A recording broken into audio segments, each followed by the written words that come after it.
That Sunday was a bit different.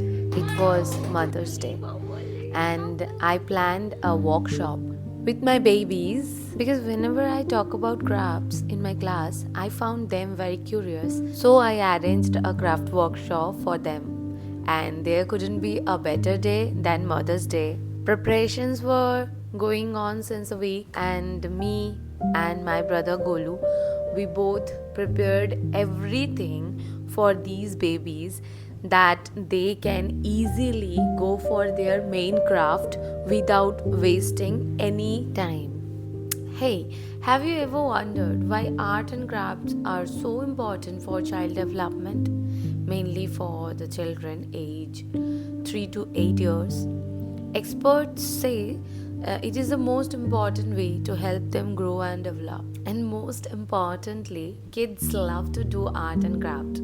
Crafting offers numerous benefits for children, impacting on their physical, cognitive, and emotional development. It enhances fine motor skills, promotes creativity and problem solving techniques, and boosts self esteem and confidence, and provides a positive outlet for emotional expressions. When kids use their fingers to manipulate art materials, they are developing their fine motor skills as they use those small muscles in their hands. Their bilateral coordination skills improves as they learn to use both hands at the same time. All this happens when they paint, color, glue, and cut.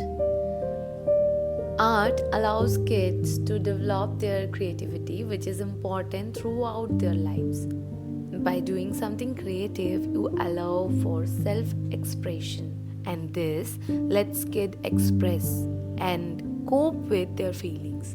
It also fosters mental growth in children by providing opportunities for trying out new ideas, new ways of thinking, and problem solving.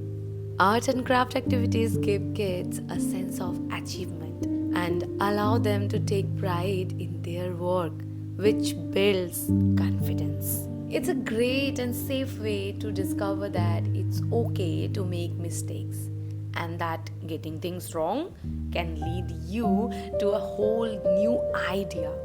Kids get to try new things and also develop their self regulation skills, like when waiting for paint or glue to dry. This helps them develop patience, which all kids need help with, even me sometimes. It improves hand-eye coordinations, like working with materials and tools improves hand-eye coordination, allowing children to better manipulate objects and coordinate their movements. They develop their organization skills, like following instructions, planning a project, and organizing materials. Nowadays, emotional and social development is very important for the children, and crafting provides all of it. Working on craft with others can teach children how to share, collaborate, and take turns, enhancing their social skills. As we all know, extreme screen time is the biggest threat for our children nowadays. So, crafting provides an alternative to screen time, offering a more engaging and creative activity. Moreover, crafting can be fun. We can enjoy throughout crafting, and we are creating memories, nothing other than that.